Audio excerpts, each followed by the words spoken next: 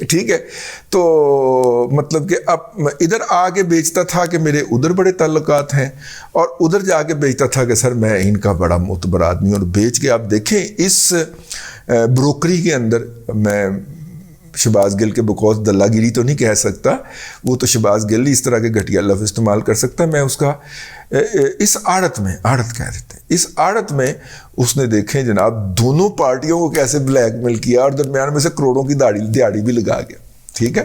ہاں چلیں، بہرحال ان صاحب نے ٹویٹ کیا اور انہوں نے بتایا کہ جی 72 کروڑ روپیہ. اب میں ذاتی طور پہ جانتا ہوں اور وقت پہ گواہی دے دینی چاہیے. اللہ تعالیٰ کا بہت کرم ہے اسحاق ڈار صاحب کے اوپر. اسحاق ڈار صاحب جو ہیں وہ لیبیا، وہ چارٹرڈ اکاؤنٹنٹ ہیں اور فیلو ہیں برٹش، وہ جو چارٹرڈ وہاں سے کیا ہوا ہے. اور وہ جب کر کے فارغ ہوئے تھے تو پھر برطانیہ کے اندر انہوں نے کوئی ٹیکسٹائل مل جوائن کر لی تھی، اور بہت جلد ہی اس کے CFO بن گئے تھے. ٹیلنٹڈ آدمی ہیں.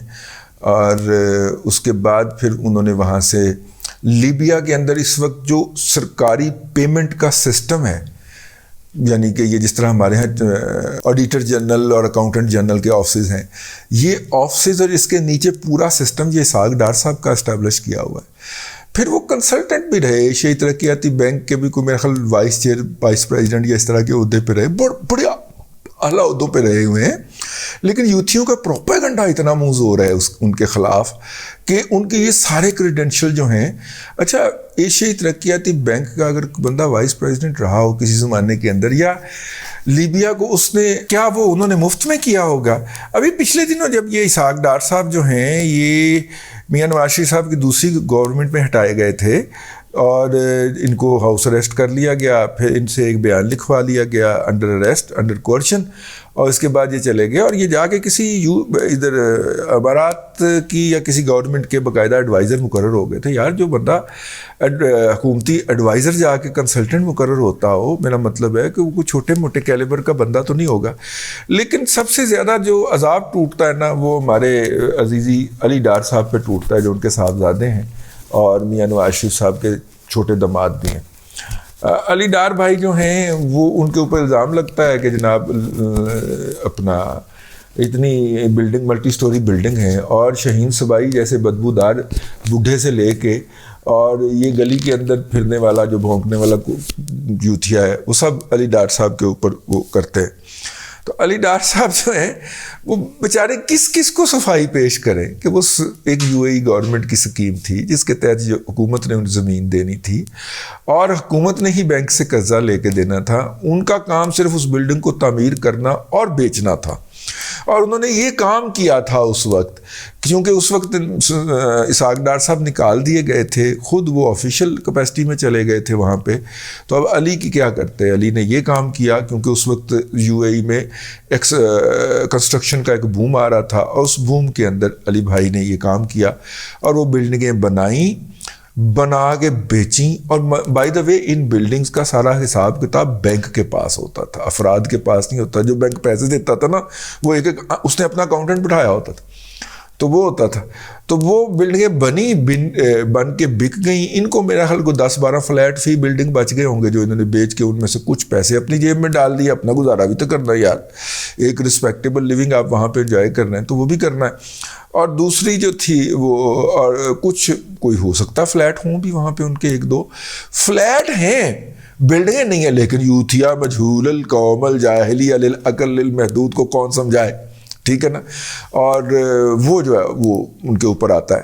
اسحاق ڈار صاحب جو ہیں شروع سے ہی انہوں نے ایک ٹرسٹ بنایا ہوا تھا، الحجویری ٹرسٹ، اور اس ٹرسٹ سے وہ کرتے تھے.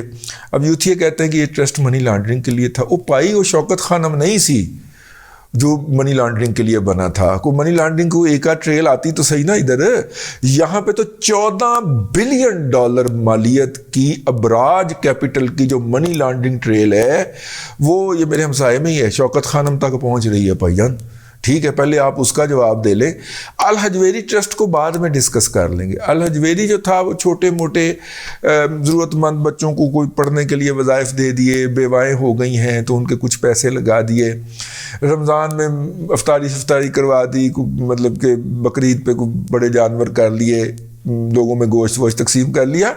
اس کے اندر ٹرسٹ کے اندر جتنا بھی تھا پیسہ وہ اسحاق ڈار صاحب کی اپنی ذاتی جو زکوٰۃ وغیرہ جو ہے اور جو خیرات وغیرہ جو ہے وہ ہوتی ہے، اور چونکہ وہ مطلب کہ داتا کو ماننے والے ہیں گنج بخش علی اجویری صاحب کو، تو اس حوالے سے بھی جو اخراجات وغیرہ کرنے ہوتے تو وہ ٹرسٹ کی طرف سے کیا کرتے تھے. تو چھوڑیں ان کا اور اللہ کا معاملہ ہے، اس کو زیادہ مشتہر نہیں کرنا چاہیے، کیونکہ مطلب یوتھیے اور یوتھنے جو ہیں وہ تو مطلب کہ اگر کپتان کے لیے کسی جگہ پہ چل کے بھی جائیں تو اپنی ویڈیو اپلوڈ کرتے ہیں، تو ان کے چھوٹے چھوٹے دماغوں میں یہ بات کیسے آ سکتی ہے کہ ایک شخص جو ہے وہ کئی دہائیوں سے اس ٹرسٹ کو چلا رہا ہے اور اس کے ذریعے وہ کروڑوں روپیہ خرچ بھی کر چکا ہے اور شاید اربوں میں ہی کیا ہو، اور لیکن وہ اس کے ذریعے جو ہے اس نے آج تک اس کی کوئی تصویر نہیں بنوائی، اور وہ اس بات پہ مصر رہتے ہیں کہ اس کا ذکر بھی نہ کیا جائے، تذکرہ بھی نہ کیا جائے. مجھے یاد ہے ایک دفعہ یہ داتا دربار یہ جو کمپلیکس بنا ہے یہ انہوں نے اپنی نگرانی میں بنوایا تھا. اسحاق ڈار صاحب فنانس منسٹر ہوتے تھے تو ویکینڈ پہ وہاں پہ آ جاتے تھے. ہم لاہور کے جرنلسٹ ذات کے رپورٹر ویکینڈ کے اوپر چھٹی کا دن فنانس منسٹر آ گیا، ہم بزنس ریکارڈر، تو لہٰذا فنانس منسٹر تو بزنس ریکارڈر کے لیے پرائم منسٹر سے بھی زیادہ اہمیت کا عمل ہوتا ہے. ہم جناب بھاگے بھاگے داتا دربار جا رہے ہیں، وہاں پہ انہوں نے سلام ولام کر کے نیچے وہ جو ہے نا وہ اوقاف کے ایڈمنسٹریٹر کا وہاں پہ انہوں نے ڈیرا لگایا ہونا. آج خبر تے کوئی گل نہیں ہوئے گی، آج صرف نہ لنگر کھوانا ہے تو ٹھیک ہے کر کے. خیر ہم بھی کوئی خبر نکال ہی لیا کرتے تھے ان سے، لیکن یہ جناب وہاں پہ ہر ہفتے ہماری ڈیوٹی لگی ہوتی تھی جناب. تو اسحاق ڈار صاحب آئے ہوتے تھے، تو میں نے ایک دن ان سے پوچھ لیا تو انہوں نے کہا کہ یار میں نہیں چاہتا اس کا کوئی تذکرہ ہو، تشہیر نہیں چاہیے. میں نے کہا جی تشہیر نہیں کرنی، میں جنرل نالج کے لیے پوچھ رہا ہوں. پھر بھی تو تشہیر ہی ہوئے گی نا، تسی کسی نہ کسی موقع تے گل کر دینی ہے، ٹھیک ہے نا، تو میرا مقصد فوت ہو جائے گا. تو اس لیے ہم بعد میں ہم نے جو اپنے طور پہ انفارمیشن کھدائی کر کے نکالی تو وہ اس کو بھی ہم سائڈ پہ رکھ دیتے ہیں. ایک بندہ نہیں چاہ رہا، تو اس بندے کے بارے میں کہہ رہا ہے یہ شخص جو جھوٹ بول کے ہاشوانی سے 50 کروڑ روپیہ لے کے کھا گیا ہوا ہے اور وہیں پہ انویسٹ کر آیا ہوا ہے، وہ یہ کہہ رہا ہے کہ اس نے 72 کروڑ روپیہ لیا ہے. ٹھیک ہے، دامن کو ذرا دیکھ، ذرا بندے کبا دیکھ. ٹھیک ہے، یا پھر وہ کون سا شعر ہے، آپ ہی اپنی اداؤں پہ ذرا غور کریں، ہم جو کچھ عرض کریں گے تو شکایت ہوگی. اب تک کے لیے اتنا ہی، اگلے ولاگ کے اندر آپ سے پھر ملاقات ہوگی انشاءاللہ تعالی. اللہ آپ کو آسانیاں عطا کرے اور آسانیاں خلق خدا میں تقسیم کرنے کی توفیق عطا کرے.